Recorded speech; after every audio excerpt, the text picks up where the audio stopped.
yéen mbokku internet yi bu leen fàtte abonné ci seen chaîne Dakar Times TV pour ngeen bañ a raté bépp vidéo bu ñu publier. ñu ngi leen di sant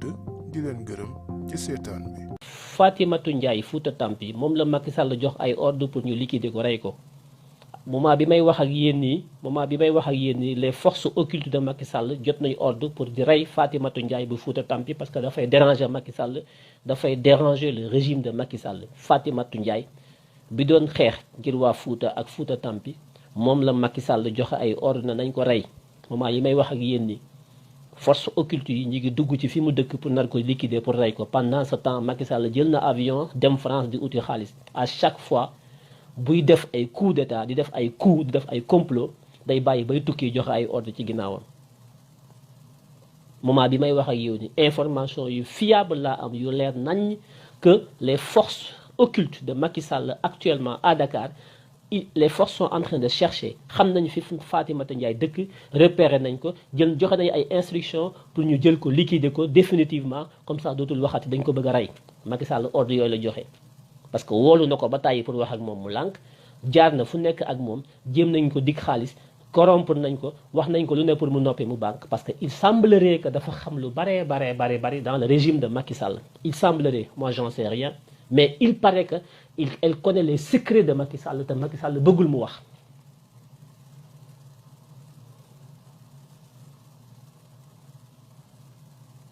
Moment yi may wax ak yow nii peut-être elle n'est plus en vie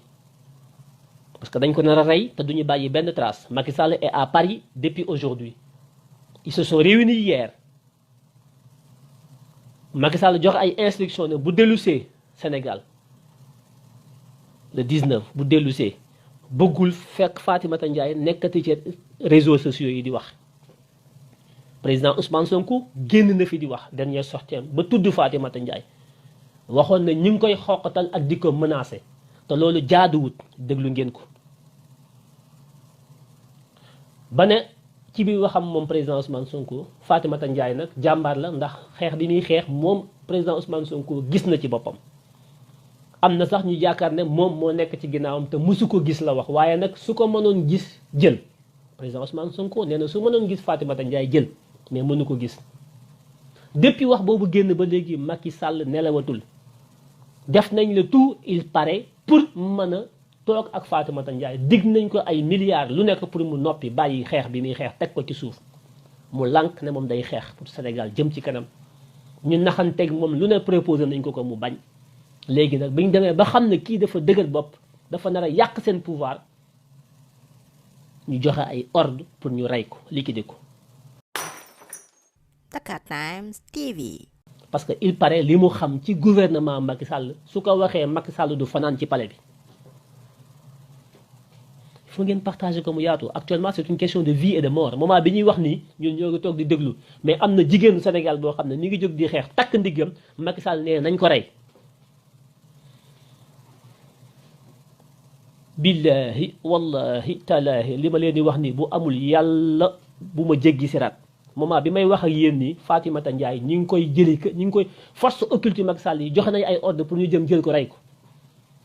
moment yi may wax ak yéen nii moment bi may wax ak yéen nii wóoruma ndax mi ngi dund wala dee na. Macky Sall moo joxe ordre yi démb tey mu xëy jël avion am ne may ñëw Paris ne day ut ci xaalis mi ngi France mais suba dina ko saf sàpp Paris incha allah.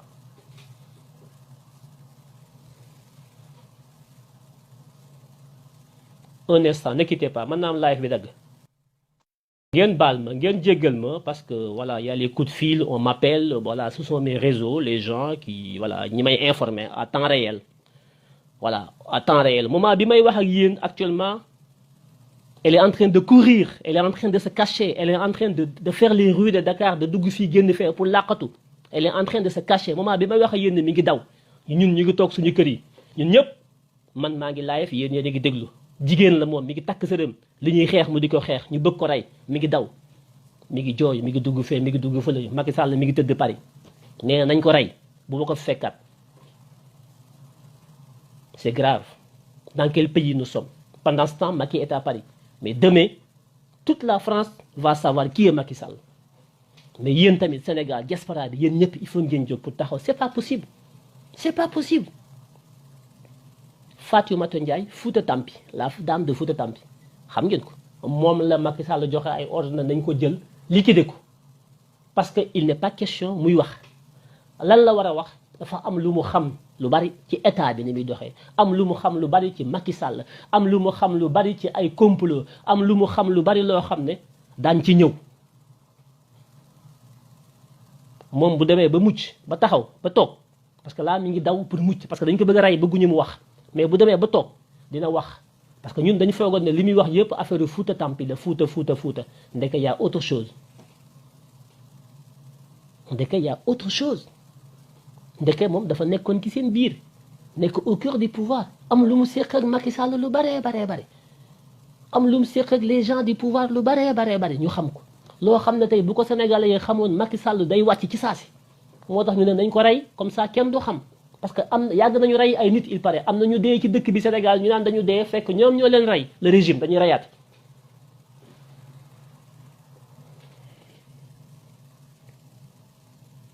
ñi ngi koy topp di ko mettre sur écoute fu mu dugg xam nañ ko lu mu def xam nañ ko xam nañ fi mu dëkk xam nañ li muy def lépp xam nañ ko ci moom ñi ngi koy surveiller guddi ak bëccëg pourquoi ñuy def lii lépp ma xamal leen ne ñi ngi préparer un deuxième complot sur Ousmane Sonko bu garaaw a garaaw complot bu mag te bii yoon Macky Sall ci boppam moom c'est lui qui tient la barre billahi wallahi taalahi ñi ngi préparer deuxième complot ci Ousmane Sonko boo xam ne bii yoon Ousmane Sonko du mucc. Dakar Times TV. su jógul teelul jóg Ousmane Sonko préparé wul du mucc ci deuxième complot bi parce que bu Adji Sarr bi du Macky Sall moo nekkoon ci ginnaaw au départ dañu dem ba ci biir mu dugal ci loxoom recevoir Adji Sarr fekk affaire bi ni ñu ko toggee moo baaxul au départ moom dafa ñëw dabee après mais bii nag moom deuxième coup bi Macky Sall ci boppam moo koy orchestré c'est lui qui manœuvre am naa ci ay éléments yu leer ak yu bari yoo xam ne duma ko wax fii mais dinaa ko wax à qui de droit mais ngeen xam Macky Sall va faire un autre complot beaucoup plus dangereux sur Ousmane Sonko lii man maa leen ko wax.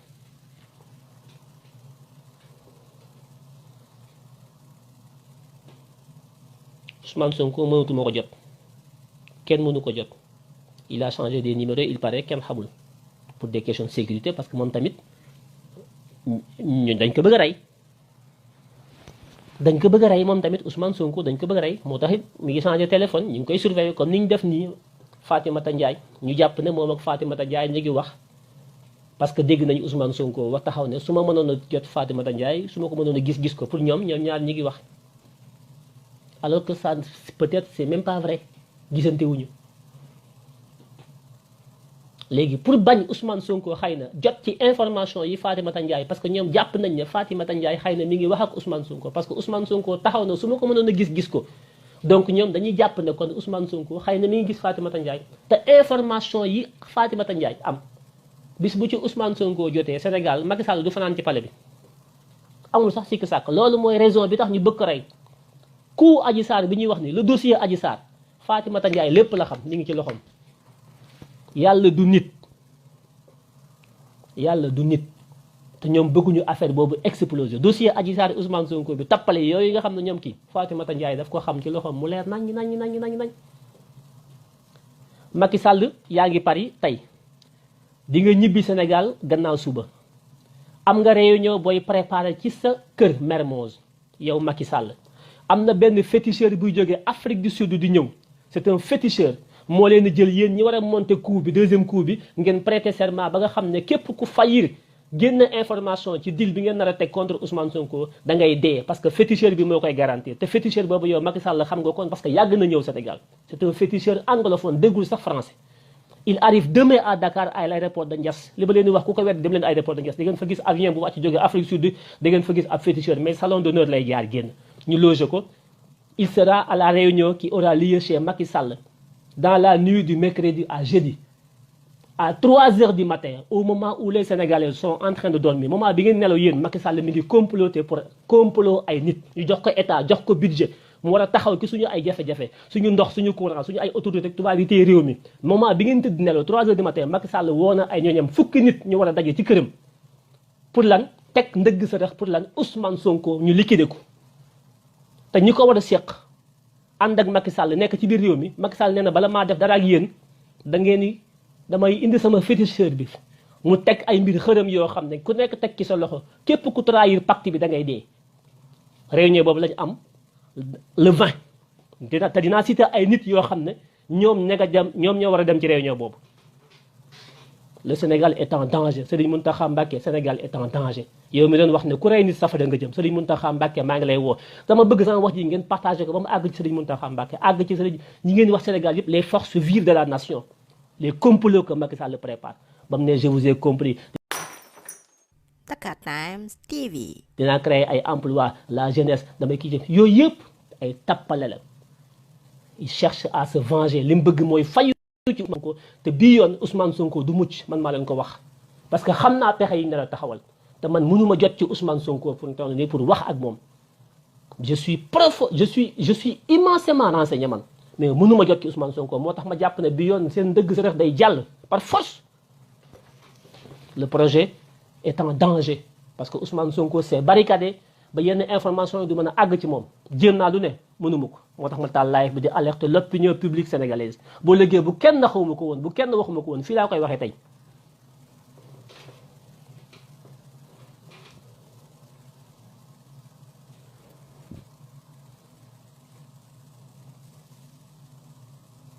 Nous avons affaire à des voyous, à des gangsters.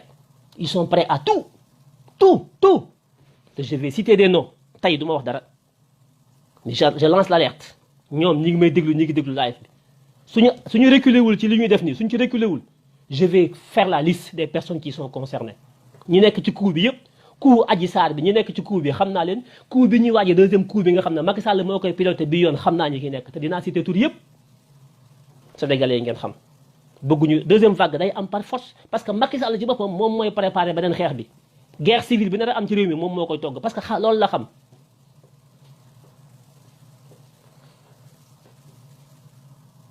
Convoqué na ay lieutenant pour le 20 la nuit du 20 à 3 heures du matin à Mermoz su ngeen ko weddee heure boobu ngeen dem taxaw ci buntu kër Macky Sall ngeen xool buñ déggee live bi mën nañ ko annuler. seen féticheur bi jógee Afrique du Sud xërëmkat bi pour ñëw valider le pacte ba ñoom kenn du senn ci deal bi parce que dealu Adji Sarr bi dafa moy loolu moo leen metti léegi il faut que ñu préparer beneen ci kaw Ousmane Sonko parce que Ousmane Sonko moo leen tee nelaw Macky Sall tànk jëlul tànkam bi teg ko ci kaw Ousmane Sonko du noppalu ci lay xëy guddi ak bëccëg liggéeyatul mais li ma leen waxoon y a des patriotes partout billahi wallahi talahi du may faral di waat mais y a des patriotes partout dans l'armée la gendarmerie la police à la présidence au niveau des rangs ñi mi xam nga moom Macky dafa dem ba wóolatul ay nitam te c'est normal ñi ànd ak moom ci seen bopp ñi muy wax a réunion samedi ñi mu war a réunion le 20 ñooñu seen biir wóoluwu leen te ñooñu daf ci am ay patriotes te ñi ngi ànd ak moom li muy def ànduñu ci mais xamuñu nuñ ko koy waxee ñooñu ñooy génn seen di wax moo tax mu dem jëli ab xërëmkat ne léegi képp ku ci wax da ngay dee parce que xërëm boobu yàgg na koo xërëmal ku mu bëgg rey da lay rey parce que day xërëm mais am na ñoo xam ne seen ay xërëmam mënu leen jàpp.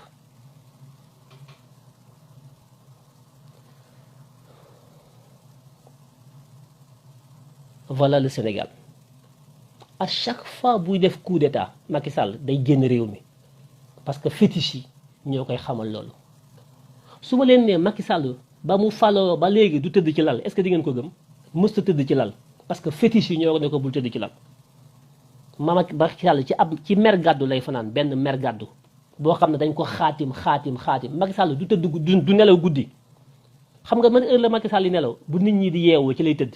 parce que xërëm fétiche bi ñoo ne ko bul nelaw guddi boo nelaw guddi ñàkk sa nguur moment bi ngeen di yeewu yéen 7 heures du matin 6 heures ci la Macky Sall dem tëddi te du tëdd ci lal ci mer gàddu lay tëdd Macky dafa tojle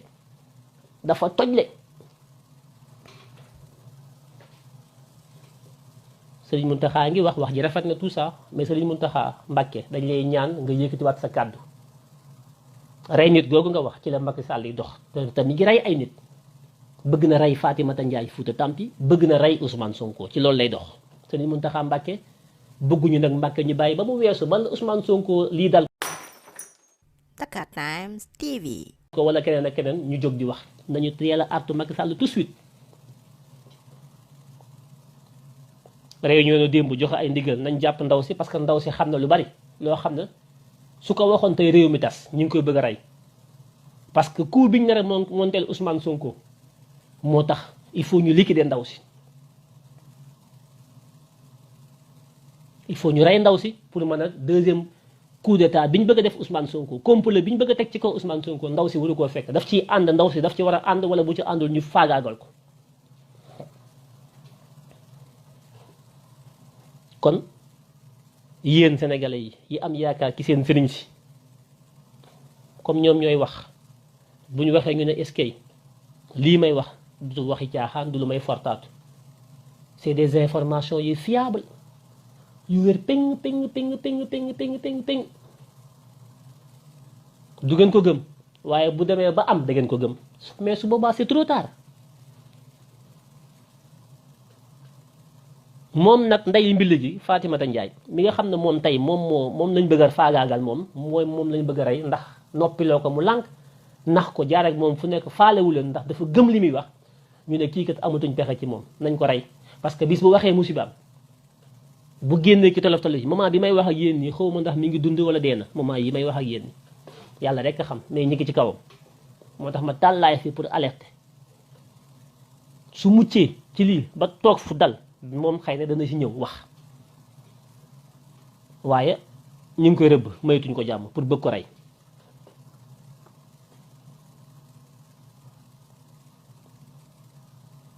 pour bëgg ko rey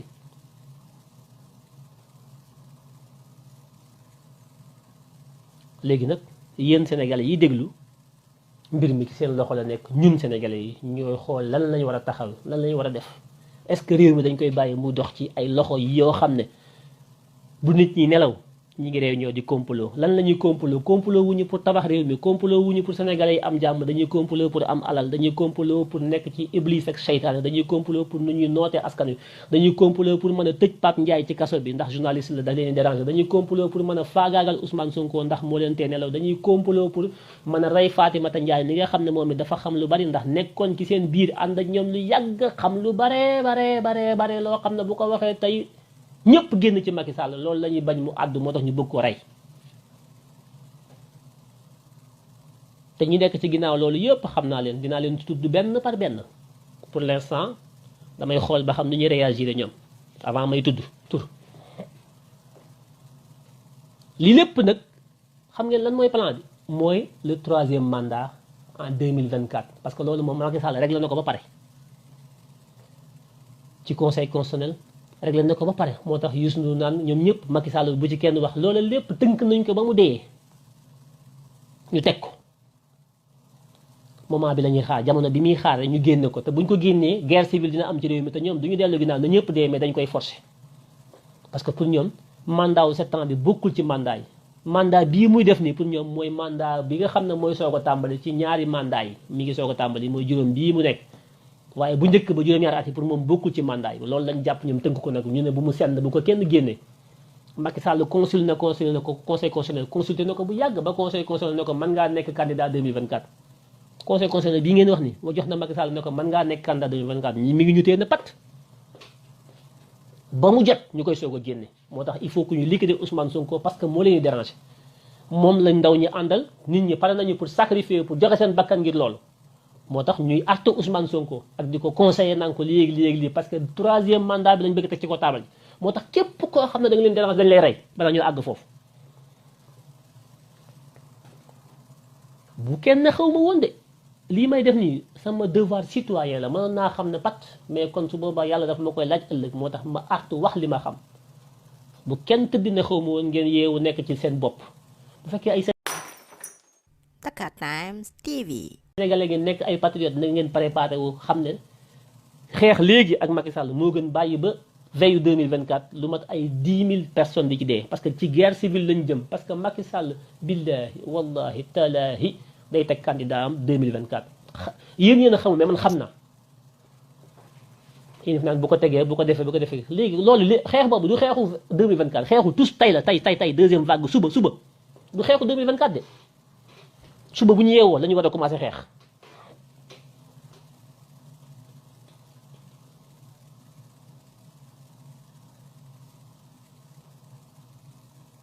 ñi ngi préparé pour faire démissionner le Moustapha Niass na wàcc ci assemblée bi su wàccul dañ koy liquider Niass ñi ngi ci ay tànkam moom tamit renseignement yi ma am Moustapha Niass ñi ngi ci ay tànkam na démissionné ci assemblée bi bu ko deful dañ koy rey parce que soxlaatuñu ko te lii ma leen wax nañ leen dem Abdou Mbow ba ñu teg ci wetu Moustapha Niass ngeen foog ne lan moo tax ñu teg ko fa yéen on n'a pas un état ñun li ñu am du état li ñu yore du ñu ay homme d'état on a des gangsters on a des voyous des bandits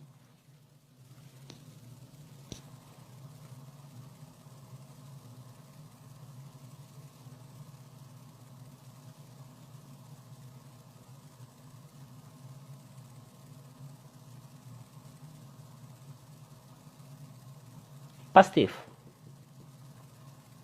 su ngeen jógaatul préparé wu xeex Ousmane Sonko soo moytuwul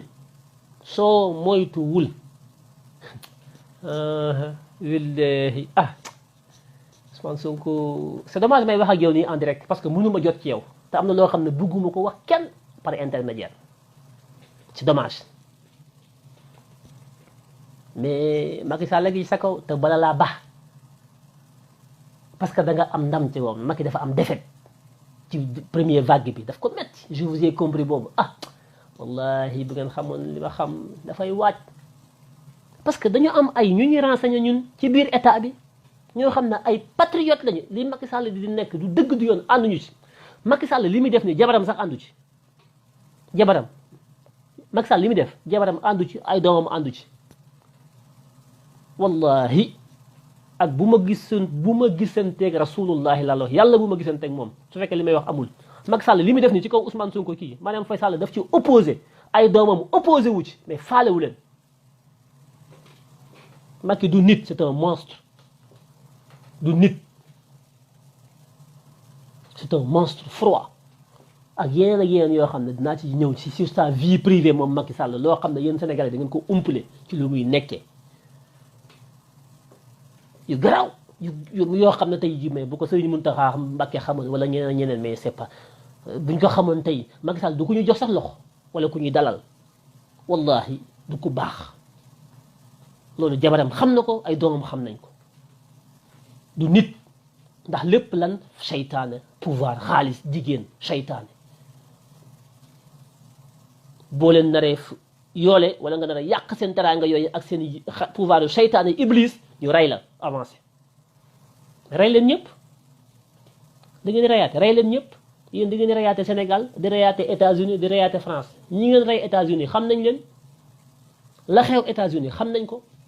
Macky Sall la nga def États-Unis xam nañ ko Ousmane Tounkara bi nga bëggoon a xëcc xam nañ ko damay junj nag Macky damay wax yéen ñi ànd ak Macky dama leen di junj xool nu ngeen réagir ak nu ngeen taxawee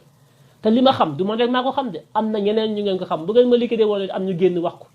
dossiers yi dañ ko téye ci suñu loxo te bëgguñoo jaamaarloo ak yéen bëgguñoo dalante ak yéen dañoo bëgg ngeen wàcc fi ngeen nekk wàcce seeni bopp bàyyi li ngeen nekkee ci sutura bëgguñoo àgg ak yéen fenn fi ndax ñun ñëpp ay sénégalais lañu mais am na loo xam ne bu ngeen ko nammee def rek ñu àgg ak yéen foofu pour l'instant àggaguñu ak yéen foofu waaye rek daañu leen junj ba ngeen xam ne ñun xam nañ li ngeen di def seeni dossier dañ ko téye ci suñu loxo dossier Adji Sarr ñi ko Dakar Times TV. fi mu jaar Sidi Ahmed Mbaye yan circonstance la xamante ak Adji Sarr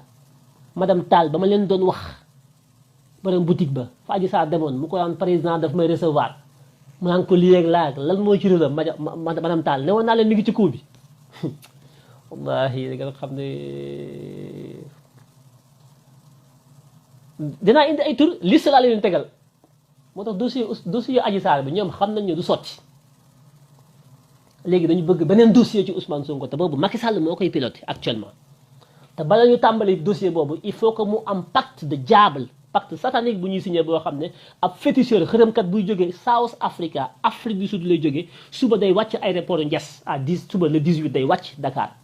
Macky Sall la ko indi mooy def ay xërëmam ay xaatimam teg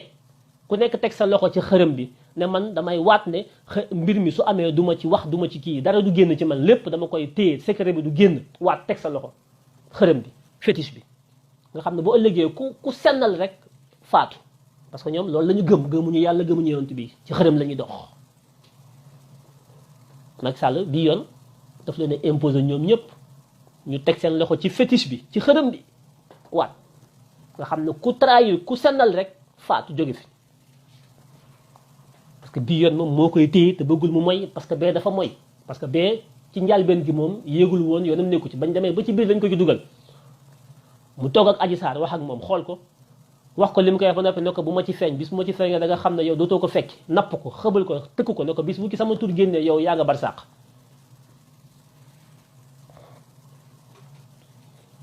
mbokki Adji Sarr yéen mbokki Adji Sarr dem leen ngeen jëli seen doom Adji Sarr ngeen génne ko fi mu nekk dem leen génn leen mobiliser ngeen dem jël seen doom Adji Sarr Adji Sarr mënul musaka macaat ba am dëgg ci Ousmane Sonko parce que dañu am ay preuve man mi wax ak yéen dama am ay preuve yoo xam ne Adji Sarr waxam yëpp ay tappale la procès la ñuy xaar te procès du am parce que ñoom bëgguñu procès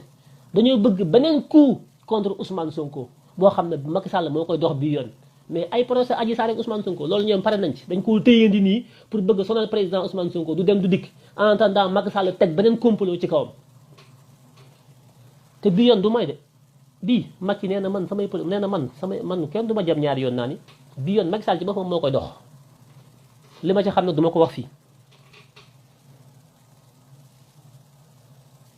di wax ne Fatimata Ndiaye bi nga xam ne mooy diriger mouvement Fouta Tampi moo tax ma taal live bi moment bi may wax ak yéen ñu ngi koy jëli ci këram pour man ko téye làq ko jant bi rey ko xañ ko ay mbokkam parce que am na ñu ñu fa rey ci réew mi ñoo xam ne nii lañ leen reyee dafa am lu ñu bëggoon a def ñoom ñii ñooña bañ ñu rey leen ne dañoo feebar dañoo am malaise dee bu gaaw ñu yóbbu jag-jag yi dem suuli fekk ñoom ñoo leen rey buñ ci àggee daañu wax diw mii ak diw mii ñii ñoo ko rey te lii ak lii ak lii moo tax ñu rey ko kilifa diine yi kilifa aada yi les forces vives de la nation yëkkati leen seen kàddu ngeen artu Macky Sall wala ngeen rocci Macky Sall ci nguur gi sénégalais yi daañu dee de ñu bari daañu dee te loolu Macky Sall mi ngi koy waajal yéen kilifa diine yi kilifa aada yi yéen sénégalais yi jóg leen du ngeen jóg nag te bis bu nekk da ngeen di bàyyi ba mu weesu ngeen di soog a jóg di bëtt seeni bët ak di woote wàll waaye bu ngeen jóg fa ngeen war a jógee di ñaan nag yéen ñëpp ñiy déglu live bi activiste yëpp ngeen def ci live soutenir Fatimata Ndiaye bi nga xam ne moom mooy diriger le mouvement Fouta Tampi di jigéen bu man góor taxaw di xeex di dénoncer loo xam ne li muy dénoncer yëpp kenn mënu ko wedd ci situation bu difficile bu am Fuutankoobe yi jafe-jafe yi ngeen di dund yëpp ñu def leen ay jaam di leen nax di leen exploiter ci ay neddo ko bandum te ñi leen koy def yëpp ay multimilliardaires lañ amu leen ndox mu ngeen naan Fuuta amu leen dara yeewu leen yéen Fuutankoobe yi yeewu leen ñu bëgg a jël jigéen ju mel noonu taxaw rek lànk bañ ñu ne dañ koy ñu nax ko pour xëccaat ko ci seen biir mu taxaw lànk na man dama leen di opposé parce que li ngeen nekk du Dakar Times TV. dëgg du yoon da ngeen a bëgg a jël Sénégalais yi def leen ay jaam jël alalu réew mi détourné ko jël xaalis bi yóbbu Suisse jël beneen xaalis bi yóbbu États-Unis lii nga yóbbu ko fëre fu nekk def ko placé ko ci ay paradis fiscaux def ko ci ay comptes yoo xam ne c'est des comptes cachés des comptes offshore yow Macky Sall nga foog ne xamuñu lool pendant ce temps Sénégalais yaa ngi bëgg a dee amuñu luñ lekk ñu jóg di ñaxtu nga ne ku wax ma rey la ku ci dee ñu taxaw ne ku dee safara nga jëm mais kan mooy reyaate ku rey nit safara nga jëm dëgg la mais kan mooy rey kan moo war a dem safara ci réew mi kan moo war a dem safara ci réew mi loolu mooy laaj bi kilifa nag doo bàyyi ba musiba am ngay soog a jóg kilifa balaa musiba am ngay jóg sol sa dàll dox li nga war a dox wax li nga war a dox ñi nga war a weñ seen loxo nga weñ seen loxo boo ko mënee boo ko mënul nga ànd ak askan wi ñu jóg fipp taxaw fexe ba foqati réew mi ci loxo wuyu yi bandi yi jël réew mi teg ko ci ay loxo yu set ak ñu bëgg réew mi ak ñu jub mais ñi jubuñu setuñu baaxuñu duñ nelaw guddi moment dañuy bàyyi ba ngeen nelaw ñuy complot ci seen i kaw nelaw di teg ay ndëgg sërëx yoo xam ne bu ngeen yeewoo tàbbi ci ñoo bon ñii ñoo bon kon live bi du gudd fii laa ko yemale parce que situation bi xew actuellement ci jàpp gi ñuy dem jàppi ndaw soosu di Fatimata Ndiaye pour faagaagal ko moo tax ma taal live bi waaye ndaw soosu dafa teel a fagaru la mu xam yëpp tasaare na ko am na ñu mu ko jox de confiance ñoo xam ne même bu ñu ko faagaagalee moom loolu dana génn kon jëru ngeen yàkkamti ak di ko jéem a jàpp ak di ko kidnappé jaru ko Bassirou Gueye jaru ko parce que ordre bi fi mu jógee ba agsi ci yow Bassirou Gueye xam nañ ko décision bi fi mu jógee fa mu jaar gendarmerie jóge gendarmerie ñëw ci Bassirou Gueye nga joxe ay instruction ba ñu war ko dem jëli tey Macky Sall def réunion démb joxe ci ay instruction tey mu xëy jël avion ne tëri Paris ngeen bëgg a régler problème bi ci ginnaawam parce que loolu la fi joxe comme ndigal ne bu ma ñëwaat fekk fi ndaw si nekk fi di wax bu ma ñëwee naa fekk ngeen sàkkal ko pexe ngeen bàyyi ba tey ci guddi gi ngeen ne da ngeen koy jëli këram pour dem faagaagal ko def Macky Sall li mu bëgg yéen yàlla ngeen di liggéeyal ci askan wi wala yéen Macky Sall mooy seen yàlla Macky Sall bu leen ne reyal ngeen rey tëj leen ngeen tëj mais lii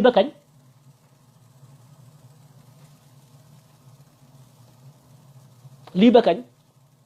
kon lii mooy li may alerté di ñaan activiste yëpp ngeen def ci live alerté contre bi nga danger de mort bi nga xam ne ndaw soosu di Fatimata Ndiaye Fouta Tampi ci la nekk actuellement nii live bi mënul gudd loolu rek moo taxoon ma taal ko li ki des daan ci ñëwaat ci ay yeneen i live fii ak suba incha allah évolution fii affaire bi toll ak yi ñu war a wax yëpp di ngeen ko xam mais waxuñu tamit pour ngeen xam ba noppi toog jàpp seen kër dugg seen i kuwet su fekkee dañuy wax tamit ngeen di xam te du ngeen agir c'est pas la peine ñuy wax naa toog jàpp sama njàmbur bañ a laayi fati parce que sénégalais yi da nga leen di xeexal booy live ñëpp taxaw li ngay wax ñëpp i tàcc mais boo waree dee doo gis kenn soo waree dee doo gis kenn amuñu solidarité nañu taxawu ko comme ni ñu taxawee Ousmane Tounkara ni ñu taxawee keneen ndaw si dafa soxla ñu taxawu ko tey bu ñu bàyyi ba ñu rey ko ñuy bët suñuy bët di jooy c'est trop tard te dañu taxaw ci tànku rey ko fi mu toll nii te ñi nga xam ne ñoo nekk ci ginnaaw dinaa leen cité dinaa ñëwaat ci beneen live guddi na lii rek laa waxoon dama koy wax mu alerté wu ngeen partagé ko au niveau mondial ba ñëpp xam ko la vie d'une femme au Sénégal est en danger. Elle s'appelle Fatimata Ndiaye, elle s'oppose au régime de Macky Sall qui a donné instruction de la liquider définitivement parce qu'elle en sait trop et on ne veut pas qu'elle parle. Elle s'appelle Fatimata Ndiaye, elle dirige un mouvement qu'on appelle Fouta Tampi. Macky Sall est à Paris en ce moment pour chercher soi-disant de l'argent. Pendant ce temps, elle a donné des instructions au Sénégal à ses forces occultes pour liquider la fille de façon définitive, de façon à ce qu'elle ne parle plus parce qu'elle en sait beaucoup par rapport au scandale du régime de Macky Sall. Demain, on fera un plaidoyer devant là où ils font leur plaidoyer pour avoir de l'argent. À Paris, on va aviser toute l'opinion internationale présente à Paris demain par rapport à ce que Macky Sall fait au Sénégal. Inadmissible, on ne laissera pas passer. maa ngi leen di bàyyi di leen wax ba suba incha allah fanaan leen jàmm jërëjëf.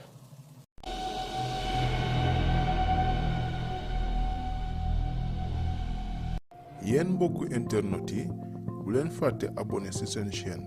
Dakar Times TV pour ngeen bañ a raté bépp vidéo bu ñu publier ñu ngi leen di sant di leen gërëm ci seetaan bi.